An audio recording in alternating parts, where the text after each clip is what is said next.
بسم اللہ الرحمن الرحیم۔ السلام علیکم ورحمۃ اللہ وبرکاتہ۔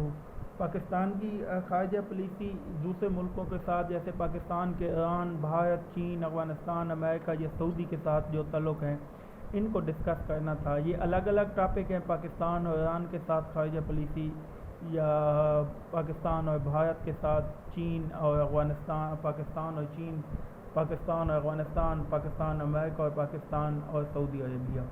ہر ملک کے ساتھ کچھ اضافی ہیڈنگ ہیں، جیسے پاکستان بھارت چین کے لیے ہم اسے پڑوسی ملک لکھ سکتے ہیں، مسلم ممالک کے لیے اسلامی ملک کی ہیڈنگ دے سکتے ہیں، لیکن ہم ایسی 10-12 ہیڈنگ 14 ہیڈنگ کرنے لگے ہیں جو ان تمام ملکوں میں کامن ہیں۔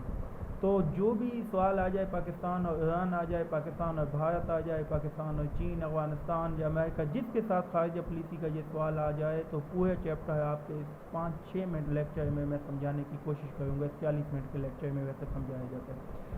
تو یہ مشترکہ ہیڈنگ میں پہلا ہے فضائی معاہدے۔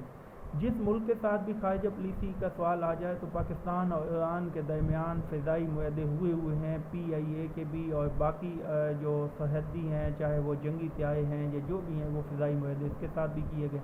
بھارت کے ساتھ بھی اسی طرح فضائی معاہدے ہیں، ان کے کوئی بھی سواریوں والا جہاز یا جنگی جہاز وہ ہماری سرحد کے نزدیک نہیں آ سکتا، نہ وہاں سے گزر سکتا ہے۔ اسی لیے اسی طرح چین، افغانستان، امریکہ، سعودی عربیہ، سب سے ہمارے فضائی معاہدے جو ہیں۔ تجارتی معاہدے بھی تمام ملکوں سے ہیں۔ بھارت کے ساتھ بھی کچھ معاملات میں تجارتی معاہدے ہیں جو ختم ہو گئے ہیں جب حالات کشید ہوتے ہیں۔ بہت سی چیزیں ہم درآمد اور برآمد ایک دوسرے سے کرتے ہیں۔ امن و امان کے معاہدے بھی ان تمام ملکوں کے ساتھ ہے کہ وہ پاکستان کی خارجہ پالیسی میں یہ شامل ہیں کہ امن سے رہنے کے لیے جو بھی ملک آ جائے آپ نے اس کی ڈیٹیل میں یہی کامن باتیں لکھنی ہیں۔ اور کوئی ایک آدھ معاہدہ جو آپ کو جیسے پاکستان اور انڈیا کے ہوئے تھے، سندھ طاس کا معاہدہ تھا یا کوئی اور تھا، جس ملک کے ساتھ آپ کو جو معاہدے یاد ہوں وہ آپ لکھ سکتے ہیں۔ آگے دفاعی معاہدے، دفاع کے حوالے سے یہ ادائی نہیں ہے، دفاعی ہے۔ دفاع کے حوالے سے بھی تمام ملکوں کے ساتھ پاکستان کے جو ہیں وہ معاہدے ہوئے ہیں، چاہے جو ملک آئے اس میں لکھیں۔ حکمرانوں کے دورے، جو موجودہ دور کے حوالے سے آپ کو دورے یاد ہوں جو پڑھے ہوں، ایک بار آپ نے تمام سوالات کو پڑھ لینا ہے، ان دوروں کو ڈیٹیل لے کے۔ یہ بھی مشترکہ ہیڈنگ ہے تمام ملکوں میں۔ اب انڈیا ہے تو وہاں بھی جیسے جنرل پرویز مشرف گیا تھا تو ہمارے ملک کی حکمرانوں کے دورے ایک دوسرے میں ہوتے ہیں۔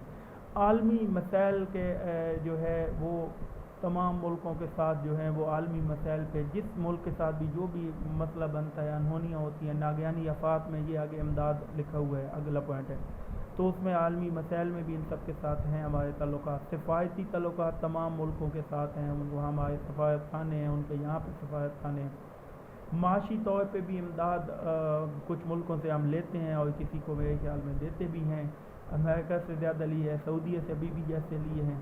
تو معاشی طور پہ امداد جو ہے وہ بھی ہماری خارجہ پالیسی میں شامل ہیں۔ خوشگوار تعلقات سوائے انڈیا کے ان ملکوں میں سے جو ابھی موجودہ ہیں، باقی تمام ملکوں سے تقریباً ہمارے خوشگوار تعلقات ہیں۔ جدید ٹیکنالوجی، ہم ایک دوسرے کے ساتھ معاہدے ہیں، سب کے ساتھ تعلیمی ترقی میں سب کے ساتھ ہمارے ان کے ساتھ ہیں، روابط ہیں۔ اور پھر سیاسی تعلقات بھی ہیں، جیسے ابھی بھی جیسے نواز شریف کو امریکہ نے پناہ دی ہوئی ہے جو پہلے سعودیہ نے دی، سیاسی طور پہ بھی ہمارے ان تمام ملکوں کے ساتھ تعلقات ہیں۔ تو یہ مشترکہ ہیڈنگ ان تمام میں آپ لکھ سکتے ہیں۔ اضافی طور پہ جیسے ایران ہمارا اسلامی برادر ملک ہے، وہاں اہل تشیع زیادہ ہیں، وہاں پہ مقدس مقامات بھی ہیں ہمارے کچھ۔ سعودیہ میں ہمارے اصل مقدس مقامات مسجد نبوی اور روضہ پاک اور خانہ کعبہ ہیں۔ تو اسی طرح افغانستان ہمارا اسلامی ملک ہے اور پڑوسی ملک ہے، چین ہے۔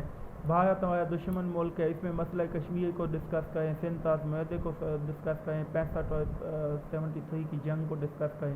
امریکہ نے ہمیں جو مختلف معاہدے ہمارے تعلیم کے حوالے سے اور جہاں پہ NGO جو ان کی کام کر رہی ہیں ان حوالے سے جو ہے آپ ڈسکس کریں کہ یہ جس ملک کے ساتھ بھی آ جائے ایک اچھا سا آپ کا سوال بن سکتا ہے۔